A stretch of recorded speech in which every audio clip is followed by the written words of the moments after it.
Traders point அன்பர்களுக்கு சிறப்பு வணக்கம். சின்ன டிஸ்க்ளைமர் எடுத்துக்கிறோம். நம்ம இங்கே பேசக்கூடியது எல்லாமே தகவலாக மாத்திரமே பார்க்கப்படணும். இது நடக்கும், இது நடக்காதுன்னு சொல்லிட்டு நம்ம எந்த கருத்தையும் வலியுறுத்துறது கிடையாது. இது யாருக்கும் முதலீடு சம்பந்தமாக கொடுக்கப்படும் ஆலோசனை இல்லை. பங்குகளை வாங்கவோ விற்கவோ நம்ம ஆலோசனை கொடுக்கப்படலை. எல்லா தொழிலையும் ரிஸ்க் இருக்கும். ரிஸ்க்கை புரிஞ்சுட்டு எச்சரிக்கையோட தொழில் பண்ணும்போது எல்லாமே நல்லா இருக்கும். நம்மளை ஆதரிக்கிற அனைத்து நல்ல உள்ளங்களுக்கும் நன்றி. வாழ்க வளமுடன். நண்பர்களே, நம்ம இந்த வீக்கு சாட்டர்டே சண்டேவே நம்ம போட்டோம் 19ஆம் தேதியிலேருந்து 23ஆம் தேதி வரைக்கும் எந்தெந்த ஸ்டாக்ஸஸ்க்கெலாம் ஆப்பர்ச்சுனிட்டி இருக்குன்னு. அதை நான் ரெவ்யூ பண்ணிக்கிட்டு இருந்தேன். அதை ரெவ்யூ பண்ணி முடிச்சுட்டு நான் அலர்ட் வச்சுருந்தேன். அந்த அலர்ட்டில் இன்னைக்கு எதெல்லாம் பிரேக் அவுட் ஆகிருக்கு அப்படின்னு பார்ப்போம். நான் சொல்லாதது அதானி டோட்டல் கேஸை பற்றி நான் பேசலை. ஏன்னா அது ஹை வேல்யூவில் இருக்குது அப்படிங்கிற நம்பிக்கையில் இருந்ததுனால நான் பேசலை. இன்னைக்கு அதானி டோட்டல் கேஸ் 50 டே எஸ்எம்ஏவை பிரேக் பண்ணியிருக்கிறா. அப்படி பிரேக் பண்ணினவன் என்ன பண்ணியிருக்கிறாங்கிறத பார்ப்போம். இவன் அதானி கேஸ் 50 டே பிரேக்கு 50 டே எஸ்எம்ஏ பிரேக் பண்ணியிருக்கிறான். எஸ்எம்ஏ பிரேக் பண்ணிவிட்டு அவன் என்ன பண்ணியிருக்கிறான்னு பார்ப்போம். இப்போ எடுத்து வச்சிருக்கிறது வீக்லியில் இருக்குது. அதை நான் 1 டேக்கு மாற்றிக்கிறேன். 1 டேக்கு மாற்றிட்டோம்னாக்க நமக்கு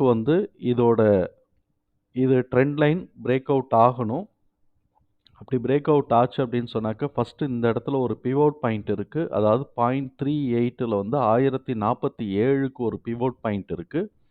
அந்த பிவோட் பாயிண்ட்டை உடைச்சான்னா 0.618க்கு 1126 இருக்குது. அதை உடைச்சி நெக்லைனை உடைச்சி போனா அப்படின்னு சொன்னாக்க நம்ம 1.618 எதிர்பார்க்கலாம். இப்போ இவனுக்கு இங்கே டெலிவரி இது 50 டேவை பிரேக் அவுட் கொடுத்துருக்கிறதுனால 50 டே பிரேக் அவுட் கொடுத்துருக்கிறதுனால இதை ஒரு கண்ணு வச்சுக்கோங்க. ஆனால் ஹை வேல்யூ ஸ்டாக்கு, நிஃப்டியில் ஹை பீட்டா ஸ்டாக்கு வேறு. நிஃப்டி ரெஸ்பாண்ட் பண்ணுறதுக்கு முன்னாடியே இவங்க ரெஸ்பாண்ட் பண்ணிடுவாங்க. அதுக்கு அடுத்தது டாடா ஸ்டீல். இது ஹை வால்யூம் ஹை கெயினில் போயிருக்கு. டாடா ஸ்டீல் என்ன பண்ணியிருக்கிறான், இது 1 வீக்கில் இருக்குது. நான் 1 டேக்கு மாற்றிக்கிறேன்.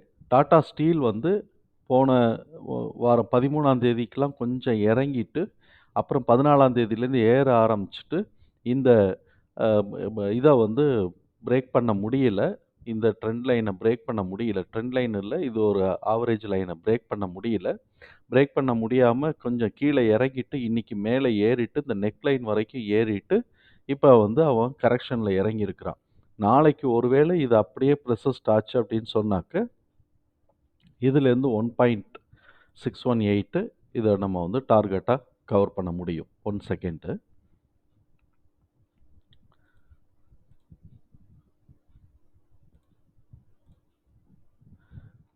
இப்போ இது நாளைக்கு உடைச்சு பாசிட்டிவாக மேலே ஏறிச்சு அப்படின்னு சொன்னாக்க நம்ம 1.618 நம்ம எதிர்பார்க்கலாம். இந்த 1.618 அப்படிங்கிறது 155 வருது. இதை கொஞ்சம் எரர் 155 வருது. 1.618ங்கிறது 155 வருது. இல்லை நான் அதுக்கு முன்னாடியே திரும்புகிறேன் அப்படின்னு சொன்னாக்க 1.414ஓட வருது. அது 152 வருது. ஸோ சப்சிக்வெண்ட்டாக அவன் என்ன பண்ண போகிறாங்கிறத நம்ம அடுத்தடுத்த மூமெண்ட்டில் பார்ப்போம். இப்போ 1 ஹவரில் அவன் என்ன பண்ணியிருக்கிறான் அப்படின்னு சொன்னாக்க 1 ஹவரில் லேசாக மேலே ஏறிட்டு கீழே இறங்குறான். இது கரெக்ஷனாக இல்லையான்னு நமக்கு தெரியாது. இதை புல் பேக்குன்னு சொல்ல முடியாது. ஏன்னா புல் பேக்னா இங்கேயே எடுக்கிறதுக்கு பேர் தான் புல் பேக்கு. இது என்ன போன அந்த இதையும் உடைச்சிட்டு அது எடுக்கிறதுக்கு பேர் புல் பேக் கிடையாது. அவன் கரெக்டாக 1 ஹவரில் இந்த நெக் லைனோட திரும்பி இருக்கிறான். இந்த இந்த நெக் லைனோட இப்போ திரும்பி இருக்கிறான். ஒருவேளை இது வரைக்கும் இறங்கிட்டோ இல்லாட்டி 618 வரைக்கும் இறங்கிட்டு அப்படியே அப் ட்ரெண்டுக்கு டேர்ன் ஆனா அப்படின்னு சொன்னாக்க மேலே போகிறதுக்கான வாய்ப்புகள் இருக்குது. இதில் ஒரு கவனத்தை நம்ம வச்சுக்கிறோம். அதுக்கு அடுத்தது L and T, Tata chemicals, Tata consumer product. எல்என்டியை பற்றி நம்ம அந்த வீக்லி வீடியோஸ்லேயே நம்ம பார்த்துட்டோம். இப்போ நம்ம டாடா கெமிக்கல்ஸ் தான் நம்ம பார்க்கணும். டாடா கெமிக்கல்ஸில் என்ன செய்கிறான்னு பார்ப்போம்.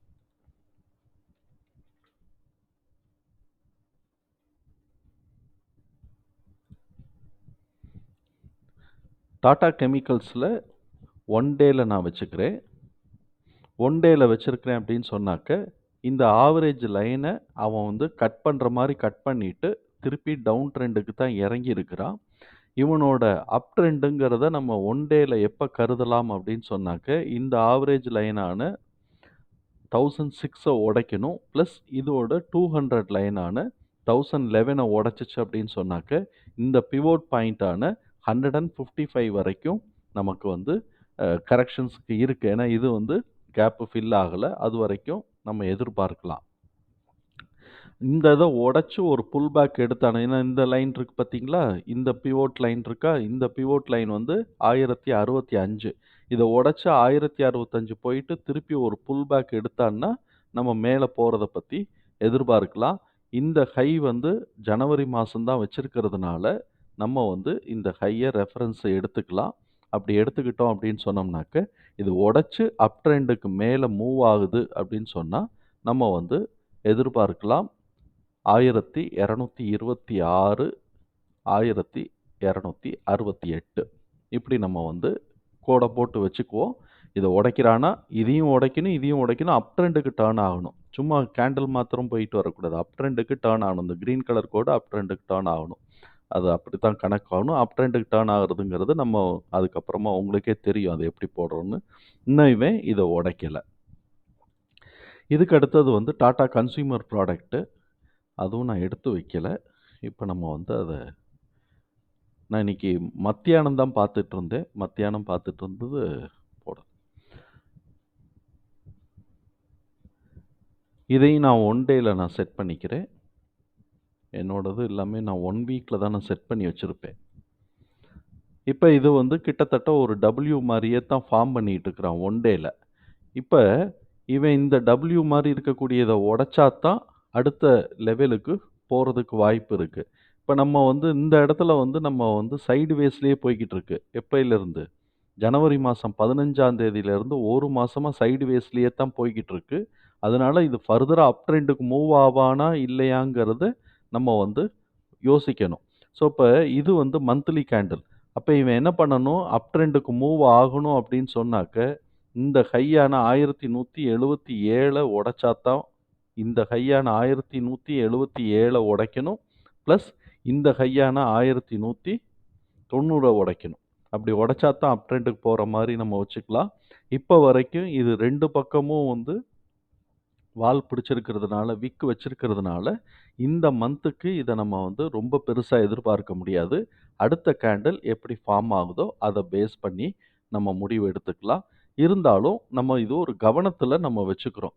அப்படி கவனத்தில் வைக்கும்போது பார்த்தோம்னு வச்சுக்கோங்களேன், சும்மா நம்ம இந்த இடத்துல போட்டு பார்த்தா இது ஒரு 17 ரூபா வருது. இந்த இடத்துல போட்டு பார்த்தா இது ஒரு இப்போ 192 ரூபானாக்கா இது வந்து கிட்டத்தட்ட ஒரு 30 ரூபா வருது.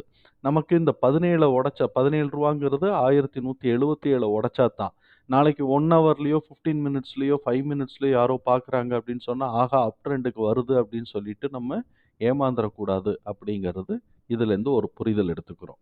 இதுக்கு அடுத்தது வந்து டைட்டன் கம்பெனி. இதை பற்றின வீடியோ நம்ம போன வாரத்துக்கே பார்த்துட்டோம்.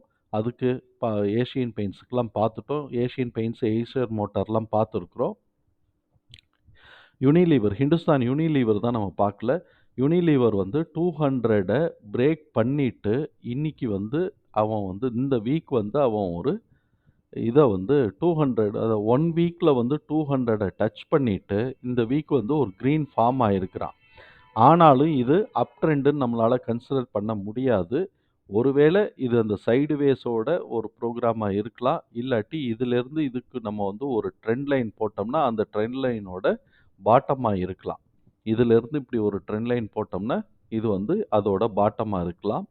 அதை கூட டெலீட் பண்ணி விட்டுட்டு இங்கேருந்து போடுவோம். இந்த இடத்துலேருந்து போடுவோம்.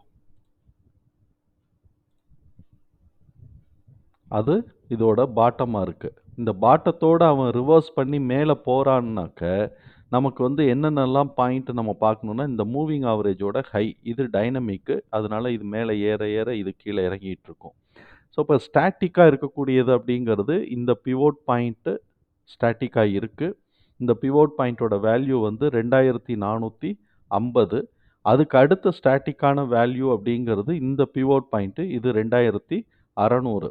2600ங்கிற இடத்துல ஒரு ரூ. 5 ரூ. 10 முன்ன பின்ன இருக்கும். ஸோ, இப்ப இவன் இத எடுத்தான் அப்படின்னு சொன்னா இந்த இடத்துல, இல்லாட்டி இதோட 50% நான் ரிட்டர்ன் ஆகுறேன் அப்படின்னு சொன்னான்னாக்க, இங்க வரும். எனிவே இந்த இடத்திலிருந்து நம்ம வந்து ஒரு ஃபிபனாசி போட்டோம் அப்படின்னு சொன்னோம்னாக்க, 0.618 எங்க வருதுன்னு. 0.618 இங்க வருது. இந்த பாயிண்ட் வருது கரெக்ட்டா. 2544. அப்ப நம்ம உஷாரா இருக்க வேண்டிய இடம் வந்து 2544ம், எப்ப வந்து என்ட்ரி எடுக்கலாம்னு கன்சிடர் பண்ணோம்னா, 2300 இது வந்து 2424. அதாவது 0.236 வந்து உடைக்கணும். ஏன்னா கீழ இறங்கிட்டான் அப்படின்னு சொன்னாக்க 0.236 உடைச்சா தான் மேல போறதுக்கான வாய்ப்பு இருக்கு. அப்படி 236 உடைச்சாலும் 0.38 இருக்கு, 0.5 இருக்கு, 0.61 இருக்கு. இந்த 61 உடைச்சான்னா 0.78 இருக்கு பார்த்தீங்களா? அது இந்த பிவோட் பாயிண்டோட அ எட்ஜ். இந்த பிவோட் பாயிண்டோட எட்ஜ். அதனால இந்த இடத்தெல்லாம் கடந்தா தான் இத பத்தி நம்ம அடுத்த டார்கெட்ட பத்தி நம்ம யோசிக்க முடியும். இந்த இடத்துக்குள்ளேயே இவன் வந்து திரும்பிட்டான் அப்படின்னு சொன்னா, இவன் இப்படியே ஏறுறான்னே வச்சுக்குவோமே, ஏறுனான்னாக்க இந்த இடத்தோட நமக்கு அந்த ட்ரெண்ட் லைன்னு சொல்ல முடியாது. நமக்கு வந்து இத உடைக்கல. ஏன்னா ட்ரெண்ட் லைன் அப்படி போட முடியாது இல்லையா? அதனால இந்த பிவோட் பாயிண்ட் நம்ம ஒரு எட்ஜா வச்சுக்கணும். பிளஸ் இந்த 0.618யும் எட்ஜா வச்சுக்கணும். இந்த 0.618ங்கிறது 2543 கிட்டக்க வருது. கொஞ்சம் நான் எரர் முன்ன பின்ன பண்ணியிருந்தேன்னா, இந்த அமௌண்ட் ரூ. 5 ரூ. 10 முன்ன பின்ன வரும். ஸோ, இப்ப இத மார்க் பண்ணி வச்சுட்டு, இவன் 0.236 உடைக்கணும். அதாவது 2424 உடைக்கணும். 24 உடைச்சா தான், இதுக்கு மேல அவன் க்ளோஸ் வச்சா தான் மேல ஏறுறதுக்கான வாய்ப்புகள் இருக்குங்கிறத நம்ம புரிஞ்சுக்கலாம். அதுக்கு அடுத்தது வந்து எந்தெந்த ஷேர்ஸுக்குலாம் வந்து டெலிவரி ஆவரேஜ் கூடியிருக்குன்னு பார்த்தோம்னா, கோல் இந்தியாக்கு, டாக்டர் ரெட்டிக்கு, ஹிந்துஸ்தான் ஆயில் எக்ஸ்ப்ளோரேஷன் இதுக்கு வந்து டெலிவரி வந்து கூடியிருக்கு. அதோட ட்ரெண்ட வந்து பார்த்துக்கிட்டு எடுத்துக்கலாம். ஏன்னா டவுன் ட்ரெண்ட்ல இருக்கும்போது செல்லோட டெலிவரி கூடினாலும் இது நமக்கு அப்படித்தான் காட்டும். அதுக்கப்புறம் இன்னைக்கு 52 வீக் ஹை வச்சிருக்கிறது ஸ்டேட் பேங்க் ஆஃப் இந்தியாவும், மஹிந்திராவும் இன்னைக்கு 52 வீக் ஹை வச்சிருக்கிறதா நம்ம காட்டியிருக்கு. அப்ப நம்ம வந்து இப்ப பார்த்திருக்கக்கூடிய ரெஃபரன்ஸ்க்கு எடுத்தது வந்து ஏடிஜிஎல் எடுத்திருக்கிறோம். ரொம்ப கேர்ஃபுல்லா பாருங்க. ரொம்ப சென்சிட்டிவ் ஹை பீட்டா ஷேர், ரொம்ப சென்சிட்டிவ் ஷேர். அதனால ஏடிஜிஎல்ல வந்து அந்த புரிதலோட நம்ம உள்ள போணும். 50 டிஏ கடந்திருக்கிறா. ஹை வால்யூம் எடுத்து ஹை கெயின் எடுத்திருக்கிறது டாடா ஸ்டீல் எடுத்திருக்கிறாங்க. வால்யூம் வந்து ஷேக் பண்ணியிருக்கிறது வந்து L and T, Tata chemical, Tata consumer product. அதுக்கப்புறம் கரண்ட்ல வந்து பிரைஸ் எபோவ் 20 டேவ 1 டேல 20 டேவ கடந்திருக்குன்னா டைட்டன் கம்பெனி கடந்திருக்கு. இத பத்தின வீடியோவ நம்ம ஏற்கனவே பார்த்திருக்கிறோம். இது அப் ட்ரெண்டுக்குன்னு இல்ல. அந்த அப் ட்ரெண்டுக்கான ஃபர்ஸ்ட் ஸ்டெப் இந்த இடத்த கடந்திருக்கு. கீழ அதுக்கப்புறம் இறங்கி இருந்தது அப்படின்னு சொன்னாக்கா அது ரிவர்சல் ஆயிருக்கும். அதுக்கப்புறம் Hindustan Unilever, Asian paints, Eicher motor. இதுல ஏஷியன் பெயிண்ட்ஸ், ஏஷியர் மோட்டார்லாம் நம்ம ஆல்ரெடி நம்ம பார்த்துருக்குறோம். போன வாரமே வீடியோ போட்டிருக்கு. அத வந்து ரெஃபர் பண்றவங்க, தேவைப்பட்டவங்க ரெஃபர் பண்ணிக்கலாம். இந்த ரிபா டெக்ஸ்டைல்ஸ்ன்னு ஒண்ணு வந்திருக்குங்க. ஆனா எனக்கு அது எவ்வளோ தூரம் சரியா இருக்குன்னு தெரியல. நல்ல டிவிஎம் ஸ்கோர் இருக்கிறதா காட்டுறாங்க. யாரும் அத ட்ரை பண்றதா இருந்தா, அத வாட்ச் பண்றதா இருந்தா வாட்ச் பண்ணுங்க. இன்னைக்கு எனக்கு கிடைச்ச தகவல என்னுடைய நண்பர்கள் உங்களோட நான் வந்து ஷேர் பண்ணிக்கிட்டேன். எனக்கு ரொம்ப சந்தோஷம் தான். இந்த தகவல் உங்களுக்கு பயனுள்ளதா இருந்ததுன்னா, எனக்கு ரொம்ப ரொம்ப சந்தோஷம். என்னை ஆதரிக்கிற அனைத்து நல்ல உள்ளங்களுக்கும் நன்றி. வாழ்க வளமுடன்.